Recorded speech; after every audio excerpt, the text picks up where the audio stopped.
Welcome to Community Corner. I am your host, Melody Callihan. Joining me in the studio today, I have Miss Vickie Pait. She is the Executive Director with Families First, and she is here to talk with us about some great things that are happening with Families First and maybe some ways that you can help. So, Vickie, thank you for being in the studio with me today. Thank you for having me. It's always good to see you. So Omar was in the studio not too long ago, and he was talking about a new facility. So update me on that. Well, we learned late last year, or actually early in the fall, that we were going to have to move from our location where we are now due to unforeseen circumstances and the need to demolish it. So we got started on the road to get another one, and have had some really good things happen that are going to be able to help us further that particular project. Where will the new shelter be? Well, we can't disclose the location. Gotcha. I can tell you that it'll be in Whiteville. It's still conveniently located. Yes, and it's very safe. Again, for reasons. Our grants require us to not identify where the shelter location is. So how many people do you average in the shelter? Anywhere from full is 17. So we average. I think it's like 9 people a day each day. So sometimes that's 17, sometimes it's 2. Right. It just depends. But we shelter an average of 250 people a year in shelter, women and children, and we have sheltered men. And, that number, ebbs and flows. It increases sometimes for no reason that we can see. And like say the last 3 days, we've had at least 7 calls for shelter. Wow. So. Well, over 200 a year though, that's a pretty big number. It's a lot, and we're not reaching part of what we should reach. So, well, how long do folks usually stay in the shelter? Our average stay is about 12 weeks. Our cutoff is 3 months. However, if someone is working hard to get out, we're not going to kick them out. They're able to stay. Say like when an example is getting somebody in there that might be 7 months pregnant. Right. She's not going to get a job. She's not, so that person might have to stay a little bit longer. So the average is about 8 to 12 weeks, and the cutoff is again 3 months. But we've extended that many times. As long as somebody's working to get out, we're going to help them with that. And when is the current shelter closing? Is there a projected date for that? There's not quite a projected date. There's some people that would like for me to have a date, but I don't have that yet. We're just really in the process of getting things started, and this is going to be a big project. So, we're trying to stay as long as we can where we're supposed to, but we might have to find like an interim place to be between the time that we need to get out, because where we're at, we really kind of need to get on out pretty soon. So in the current shelter, how many can you house? We can 17. In the current one, and that's the same for the new one? No, the new one will have two extra bedrooms. Okay. So we should be able to shelter, women and children. Say a full capacity would be about 28. So this is a big improvement. Oh, it's going to be a great improvement, and the building process is going to be 3 different stages.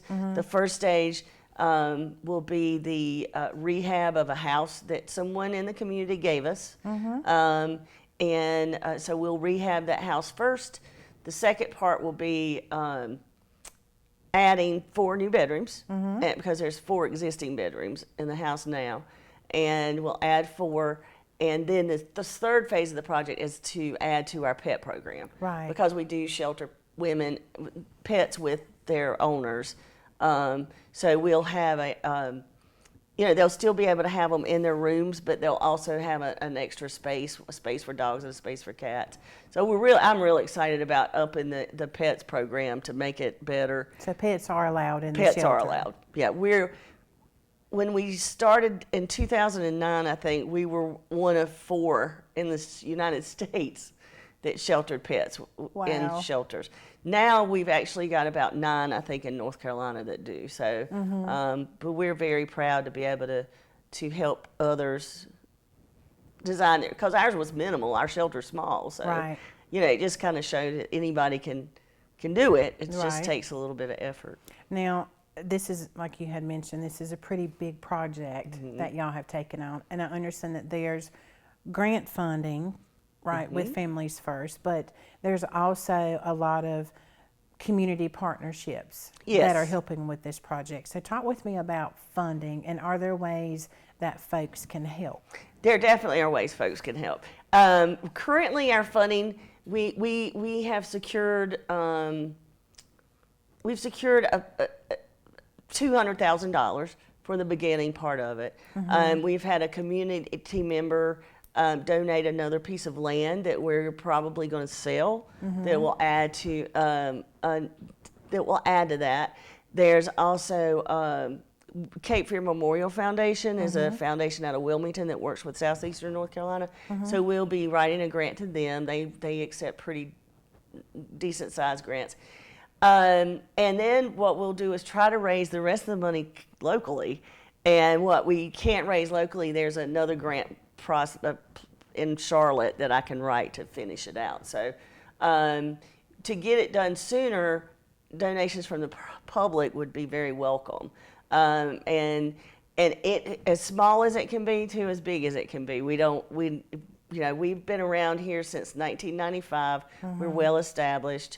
We are, fiscally proven and responsible, and we're audited every year, and we have all those fiscal controls in place, and hope we have earned the trust of the community, and that they would trust us to spend their money the way that they would like it to be spent.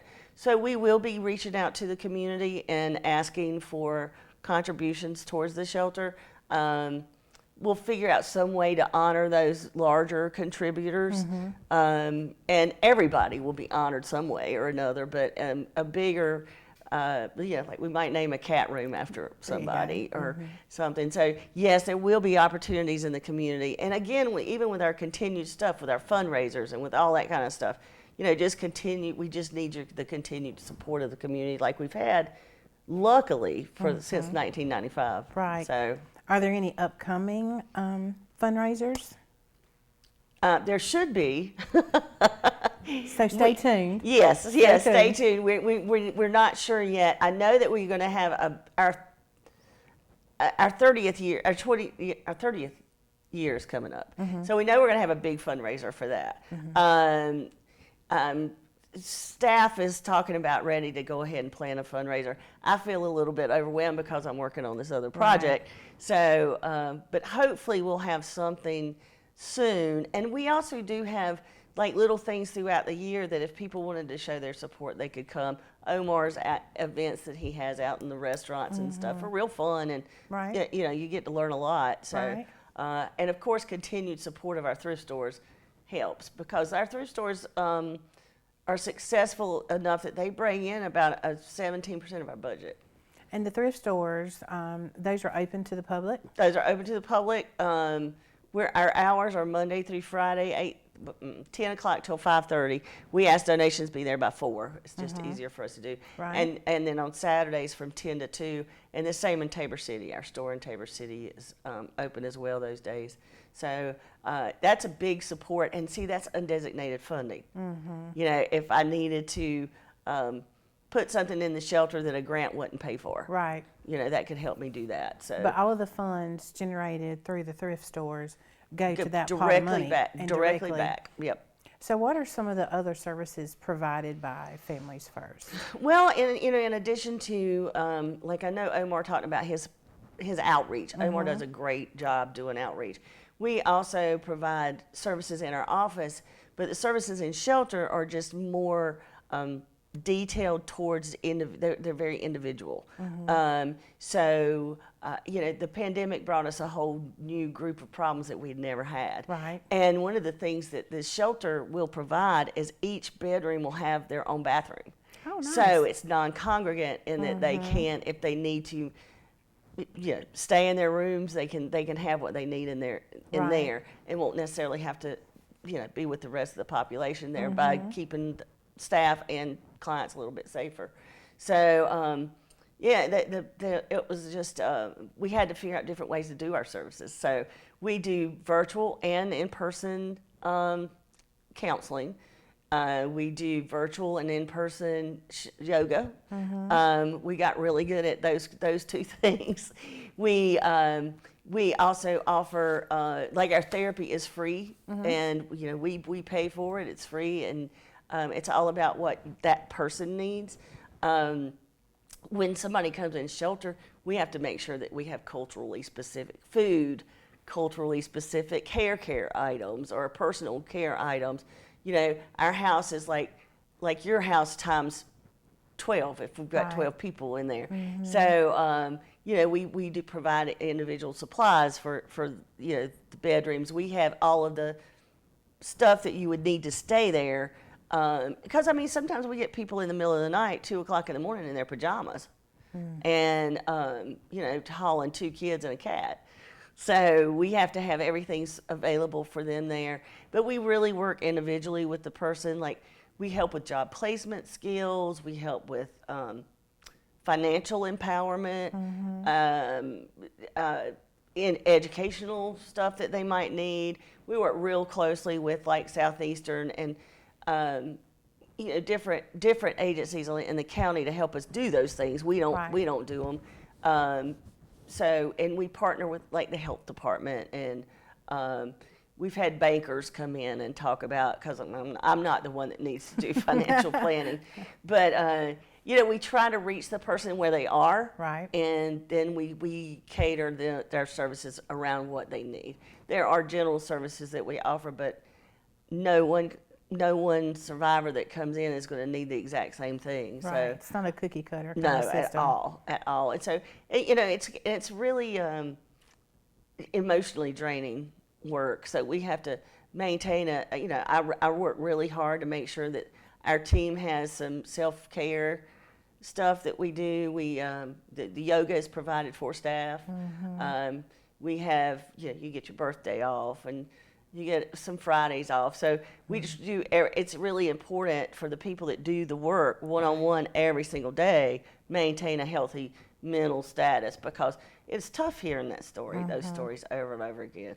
And, sometimes we spend an hour or two in the mornings just sort of debriefing what happened the day before, depending on how busy we are. Right. So. Now, is there a cost for any of these services to the folks that come to you for help, or everything that you provide is free? Everything we provide is free. Like, if they have to go to the thrift store, that's available for them to go shop at the thrift store.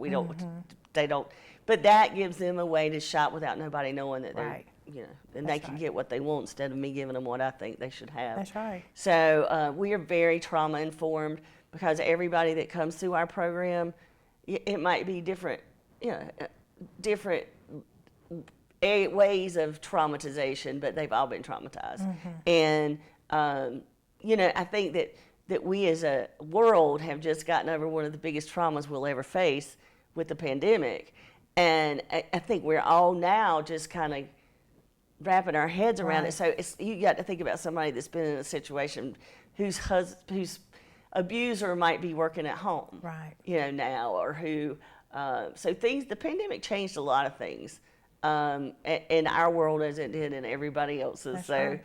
It's looking for ways to get past that as something that we work diligently to do, to make sure that the clients that we serve are getting the best services that they need. Right. And in a way they need it. Well, thank goodness y'all were there. Y'all have been able to help so many people. You've truly been a blessing and a real asset to this area. So thank you for all of the work that you all do. It is most important.